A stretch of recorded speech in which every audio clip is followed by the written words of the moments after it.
Gathered friends, listen to our tale of the big robot. So we all like Bionicle around here, but for those of you who aren't familiar with it, I put together this video to catch you up on the lore. Long ago, on the island of Matanui, the great warriors the Toa awakened. They were robotic guardians, each with the power of an element: fire, ice, brick, ground, scuba, and tide. The island was the home of the Matoran and the Turaga, who were elderly robots with incontinence and arthritis. The Toa learned of the great spirit Matanui, put to sleep by his evil brother Makuta. It was all part of an evil plan Makuta had. To defeat him, the Toa had to find all of the great masks of power, to collect them all, as one might say, in an obvious imitation of a popular early 2000s anime franchise, Hamtaro. Tsugami presents the story of a rodent with mad skills, saving the world one hamster at a time.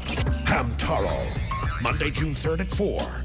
Big things come in small packages. Upon collecting the great masks, the Toa went underground. Now here's where canon gets a little confusing, as there's actually 3 different versions of what happened. In the first, the Toa fought their evil shadow counterparts, winning by battling each other's shadowed selves to show that working as a team is good. In the second, they absorbed their shadow selves to accept the darkness that would always be a part of them, to show that people on a team can also be bad sometimes. But it's generally accepted that the true canon was when the Toa defeated Makuta, declared a holy war, and launched a jihad against the Technic robo-riders and slizers of the universe in a deconstruction of the danger of messianic figures. I think that last one was from the canceled computer game. Things amped up in 2002 with the Borak. These characters were groundbreaking, as for the first time, kids could afford to purchase the antagonists of a Bionicle story. To stop the Borak, the Toa had to collect all 557 variations of the Krana, while the Borak laid waste to their home. But the Krana had a trick up their sleeves, and mind-controlled Leiwa. In one of the year's most memorable moments, Anua confronted a mind-controlled Leiwa. As Leiwa struggled to fight the Krana's control, Anua spoke him down before tearfully tearing his jugular out. After collecting the Krana, the 5 Toa went underground again and confronted Karak and Garak, the queens of the Borak swarms. They used the power of the Exo-Toa armor to take the armor off and use their regular powers to imprison the queens in energy. But then they were transformed by energized Proto-Mermis into the Toa Nuva. If you look closely, Toa Nuva is actually a subtle pun on the English phrase more Bionicle sets to purchase. Then came the Borak Kal.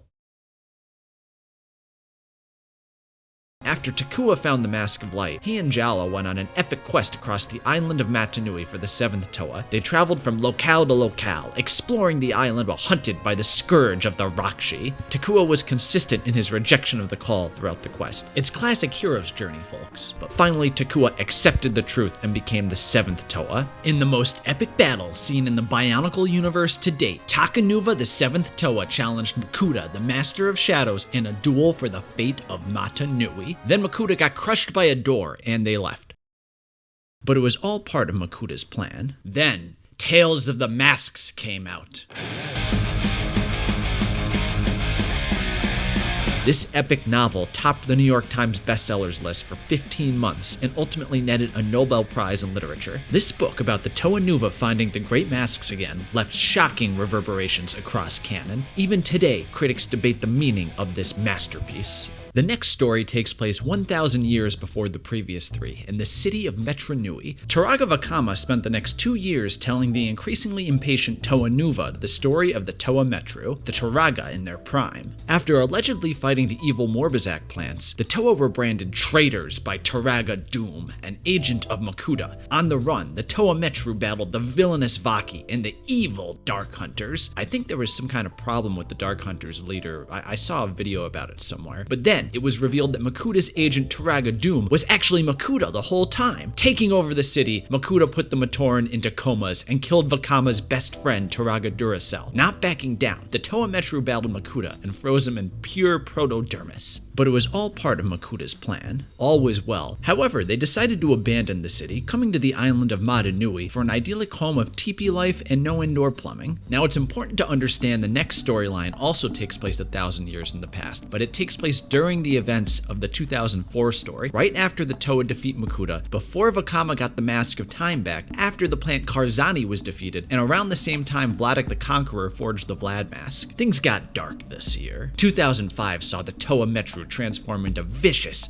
lumbering, horny monsters called the Toa Hordika. The Hordika were luscious, hormone-driven monsters, constantly trying to battle the within them. Unable to take the temptation, Vakama was seduced by the tantalizing, seductive Bionicle known as Rudaka. That was when Greg Farshidi had enough and put a moratorium on all romance in Bionicle. The fans were furious, leading to the Great Fan War of 2005. Bionicle fans stormed Denmark, causing the fan site BZ Power to collapse into martial law. Eventually, a peace deal was brokered between the warring factions, but the damage was done. Makuta escaped. 2006 saw us travel to a new location, the island of Voyanui, a desolate, dire place. It was here that the Paraka appeared. These edgy Bionicles from the streets were so tough, they used their evil Zamer spheres to kidnap and mind control the All-American Rejects. In a desperate fugue state from the Makuta's essence, the All-American Rejects released When the World Comes Down, causing fans to lash out at their new pop-oriented direction. The band spiraled into calamity, breaking off with Interscope Records, with Tyson Ritter eventually confirming the band may not make another album. The band on their last limb, the Toa and Nika desperately sought the Mask of Life to resurrect the Rejects' careers. The mask was a tool with the power to revive life, having been used once before by Toa Joven to save the Great Spirit after an uprising threatened his life. A desperate chase for the Mask of Life began, culminating in a great underground battle between the Toa and Nika, the Paraka, the Irnak, and the Vezan the 7th Paraka. However, they were all defeated by Umbra. The Toa then ventured into the ocean, where they encountered many new threats, including the Baraki, Maxilos the possessed robot, and Gadunka the terrible mutant sea creature. This was all shown in the direct-to-DVD film Bionicle 5 Under the Sea. Then, in one of the most emotional moments in Bionicle history, Greg Farshidi accidentally lost the text from Bionicle Legends 7, Invasion. As a result, we never got to see the iconic scene where Vezan slammed Motoro's head into a wall. Because of this, the entire story of Bionicle 2007 was wiped from canon. The next year was a pivotal moment in Bionicle history, when the truth was revealed. Finally, the big story engine was brought to light. In 2008, it was revealed that Kitongu does in fact have two eyes behind his big telescopic eye. With the release of Sandbox safely secured, we switched back to the Takanuva, who underwent an epic adventure spanning through the skies and swamps of Kardanui for the fate of the universe. It was an inspirational and heartwarming climax, culminating in Tahu murdering the Brotherhood of Makuta by proxy. Meanwhile, other adventures took place across the universe. The Shadowed One prepped a new army powered by viruses found buried in the Daxian wet markets. The Federation of Fear encountered the dreaded Cthulhu entity Trenkrom, and Takanuva traveled through the multiverse before that was a whole thing. Finally, the Toa activated the Kadrex, reawakening the Great Spirit Matanui, revealing the Matoran universe as everyone knew it was actually the interior of a giant robot housing Matanui's spirit, which all the Bionicles worked inside of. Big things come in small packages. Everyone celebrated, but it turns out it was all part of Makuta's plan, because Makuta had switched minds with the Great Spirit, become God, banished Matanui, and taken over the universe. The next year, Soft rebooted Bionicle with a simpler story about the planet-sized mechanical god in a sentient mask landing on the shattered post-apocalyptic gladiator planet Barra Magna, divided amongst 40 separate tribes, and with over 100,000 years of history. Matanui was the main character, and he battled his way across the land, fighting the Skrull, the Bone Hunters, and Godzilla. To this day, theorists still debate how the Barra Magna storyline ended, as no one has yet to reach the ending of Bionicle 4. Rumor has it that it sets up another dozen years of storylines. So in 2010, we got the second final battle. Matanui geared up in a second giant robot to face down Makuta, while the combined forces of the Matoran universe battled the armies of evil on the ground. Eventually, Tahu got the golden armor and murdered all of the Rakshi in first degree. Nekton died of his injuries in the hospital later. Makuta was distracted enough that Matanui was able to crush his head. But this was all part of Makuta's... oh no, wait, he actually got killed here. Matanui sacrificed himself to give life back to the destroyed planet of Spherus Magna, and that ended the Bionicle saga.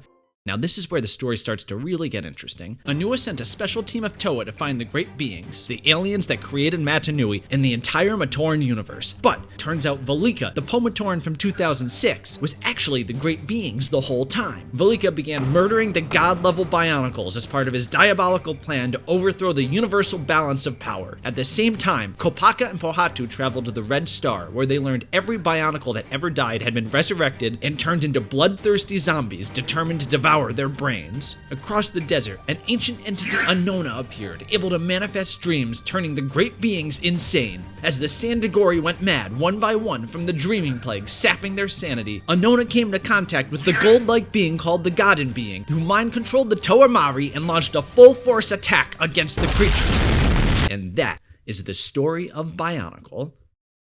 Today, Bionicle is gone. It'll never return, except during rewatches of Spy Kids 2 and Malcolm in the Middle. However, it lives on through a vibrant community of lore videos, carefully dissecting and dictating every detail of canon to a wide-eyed audience, determined to wash their dishes while something plays in the background. There's also themes about learning your god isn't real, forging your own destiny, how the real connections are your peers, rather than existential concepts of benevolent spirits. But the real question is, how many eyes did Kitongu have?